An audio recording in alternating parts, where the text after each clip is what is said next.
bersama aku di dalam doa,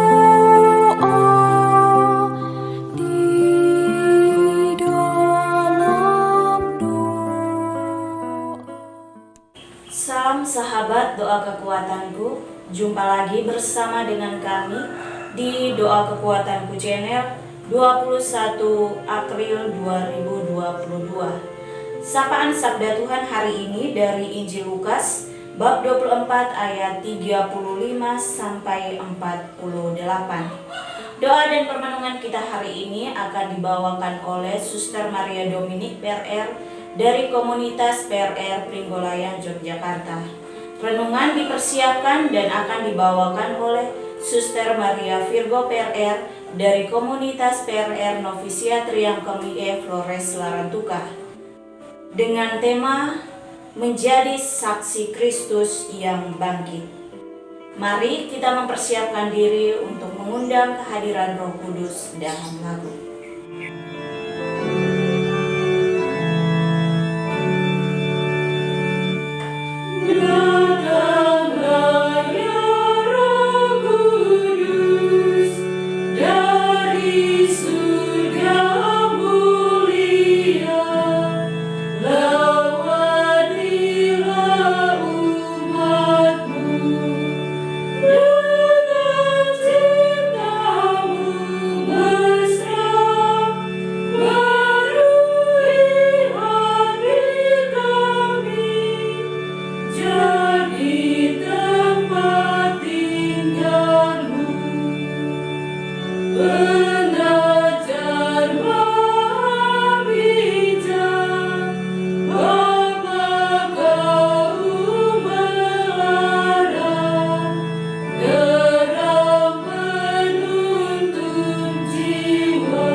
Dalam nama Bapa dan Putra dan Roh Kudus, amin. Utuslah Roh-Mu ya Tuhan, maka semuanya akan diciptakan lagi, dan Engkau akan membaharui muka bumi. Marilah berdoa.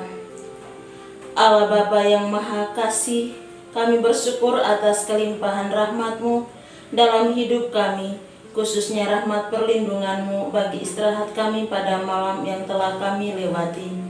Kami juga bersyukur atas rahmat hari baru dan nafas kehidupan yang baru pula. Kami mohon kepadamu ya Tuhan, utuslah Roh-Mu untuk menerangi budi kami, agar kami mampu membuka hati untuk mendengarkan Engkau yang menjadi saksi kebangkitan Putra-Mu kepada sesama yang ada di sekitar kehidupan kami. Karena Dialah yang sulung di antara kami, yang hidup bersama Dikau dan Roh Kudus, kini dan sepanjang masa. Amin. Mari kita membuka hati kita untuk mendengarkan sabda Tuhan. Semoga Tuhan beserta kita sekarang dan selama-lamanya. Inilah Injil suci menurut Lukas. Dimuliakanlah Tuhan. Yesus menampakkan diri kepada semua murid. Lalu kedua orang itu pun menceritakan apa yang terjadi di tengah jalan dan bagaimana mereka mengenal Dia pada waktu Ia memecah-mecahkan roti. Dan sementara mereka bercakap-cakap tentang hal-hal itu, Yesus tiba-tiba berdiri di tengah-tengah mereka dan berkata kepada mereka, "Damai sejahtera bagi kamu." Mereka terkejut dan takut dan menyangka bahwa mereka melihat hantu. Akan tetapi Ia berkata kepada mereka, "Mengapa kamu terkejut dan apa sebabnya timbul keraguan-raguan di dalam hati kamu? Lihatlah tanganku dan kakiku, aku sendirilah ini. Rabalah aku dan lihatlah, karena hantu tidak ada daging dan tulangnya, seperti yang kamu lihat ada padaku." Sambil berkata demikian, ia memperlihatkan tangan dan kakinya kepada mereka.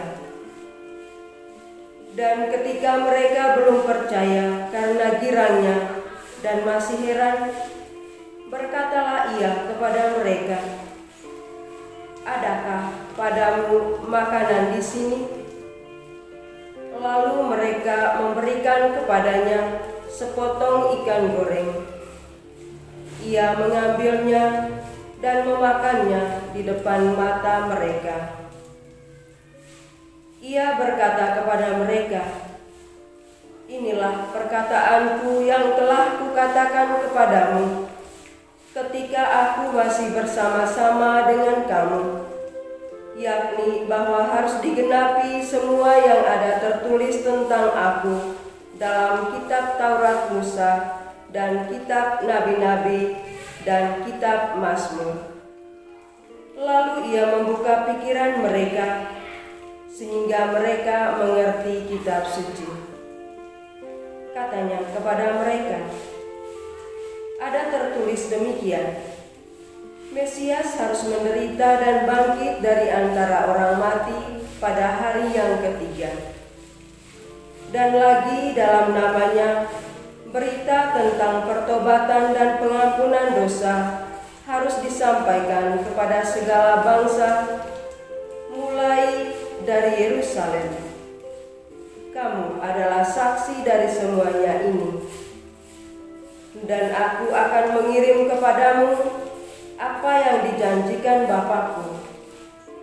Tetapi kamu harus tinggal di dalam kota ini sampai kamu diperlengkapi dengan kekuasaan dari tempat tinggi."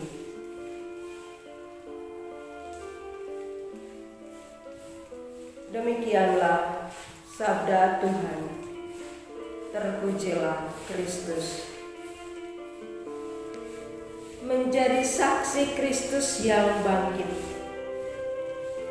Bapak Ibu, para sahabat yang terkasih dalam Tuhan kita Yesus Kristus. Setelah kematian Yesus di kayu salib, para murid-Nya mengalami keterpurukan. Berbagai macam perasaan bercampur aduk.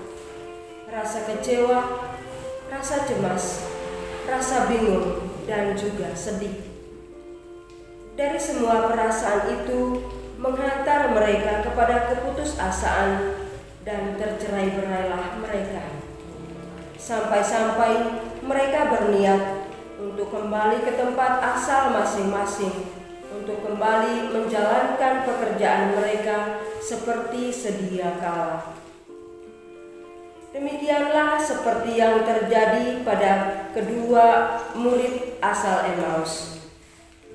Seperti yang sudah kita renungkan pada hari kemarin, penginjil mengisahkan bahwa dalam perjalanan pulang ke kampung halamannya, kedua murid itu sempat bercakap-cakap dengan Yesus. Namun mereka tidak mengenalinya karena perasaan kekecewaan dan keputusasaan menghalangi mata iman mereka. Nah, mata iman mereka baru terbuka ketika Yesus memecahkan roti saat makan bersama. Dari pengalaman itu, maka dengan hati yang diliputi rasa sukacita, mereka pun kembali kepada murid yang lain di Yerusalem. Bapak Ibu, para sahabat yang terkasih, perikop Injil yang akan kita renungkan pada hari ini berkisah tentang Yesus menampakkan diri kepada semua murid. Ketika mereka sedang memperbincangkan pengalaman penampakan yang dialami oleh Simon Petrus dan juga oleh kedua murid dari Emmaus itu, tiba-tiba Yesus kembali hadir di tengah-tengah mereka, membawa damai dan sukacita dengan sapaan damai sejahtera bagi kamu. Meskipun ada beberapa di antara para murid itu sudah mengalami pengalaman penampakan Yesus, namun oleh karena ketegaran hati mereka, sehingga mereka sulit dan bahkan belum sepenuhnya percaya kepada Yesus yang bangkit. Oleh karena itu, Yesus berusaha untuk meyakinkan mereka. Ia memperlihatkan tangannya dan kakinya, menyuruh mereka untuk merabanya. Bahkan ia meminta ikan goreng dan memakannya di depan mata mereka. Selanjutnya, Yesus mulai menjelaskan makna kitab suci untuk membuka pikiran para murid agar mampu memahami isi dari kitab suci itu sendiri. Apa yang dijelaskannya adalah terutama tentang apa yang tertulis tentang Mesias yang harus menderita, wafat, dan bangkit dari antara orang mati pada hari yang ketiga. Dalam kisah penampakan Yesus kepada para muridnya ini, ia tidak hanya menampakkan diri untuk menyatakan bahwa ia bangkit, namun lebih dari itu, Yesus pun hadir di antara para muridnya untuk memberikan tugas perutusan kepada mereka, di mana mereka harus menjadi saksi dari semua yang telah ditunjukkan tentang dirinya yang telah bangkit. Bapak Ibu, para sahabat yang terkasih dalam Tuhan kita Yesus Kristus, menjadi murid-murid Yesus pada zaman sekarang, kita pun dipanggil untuk memberi kesaksian akan Tuhan yang bangkit, juga untuk membawa damai dan sukacita kepada siapa saja yang kita temui dalam hidup kita.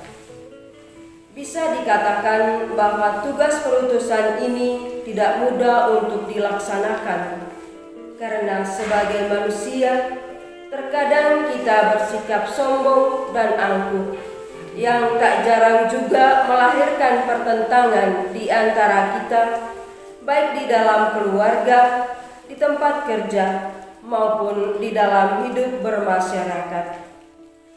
Ketika kita masih cenderung untuk mengikuti kemauan sendiri, ingin menang sendiri, dan egois, maka kita tidak akan bisa berhasil menjadi saksi kebangkitan Kristus dan menjadi pembawa damai sejahtera bagi sesama.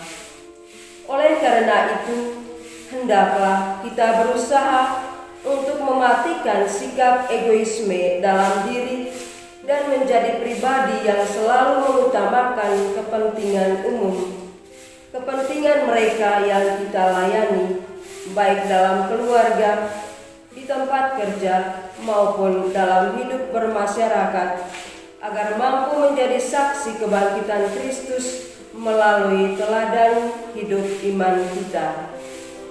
Amin. Marilah kita menyatukan hati kita menyampaikan doa-doa permohonan kita. Ya Tuhan, sabda-Mu adalah sumber inspirasi bagi kami dalam melakukan kehendak-Mu. Sadarkanlah kami untuk selalu menyediakan waktu untuk membaca dan merenungkan sabda-Mu, serta mengamalkannya dalam hidup kami. Marilah kita mohon, kabulkanlah doa kami ya Tuhan. Ya Tuhan, berkatilah kami agar selalu hidup sesuai dengan panggilan kami dan berani menjadi saksi kebangkitan Putra-Mu dalam hidup kami sebagai perwujudan iman kami kepadamu. Marilah kita mohon, kabulkanlah doa kami ya Tuhan. Ya Tuhan, sembuhkanlah saudara-saudara kami yang saat ini sedang mengalami penderitaan sakit. Berkatilah para petugas kesehatan yang merawat mereka, dan juga berkatilah obat-obat yang mereka konsumsi agar mereka boleh mengalami kesembuhan pada waktu yang Engkau berkenan. Marilah kita mohon, kabulkanlah doa kami ya Tuhan. Ya Tuhan, berbelas kasihlah kepada jiwa-jiwa umat beriman yang sudah Engkau panggil menghadap hadirat-Mu, dan terimalah mereka dalam kerajaan-Mu yang bahagia. Marilah kita mohon, kabulkanlah doa kami ya Tuhan. Marilah kita hening sejenak menyampaikan doa-doa permohonan kita secara pribadi.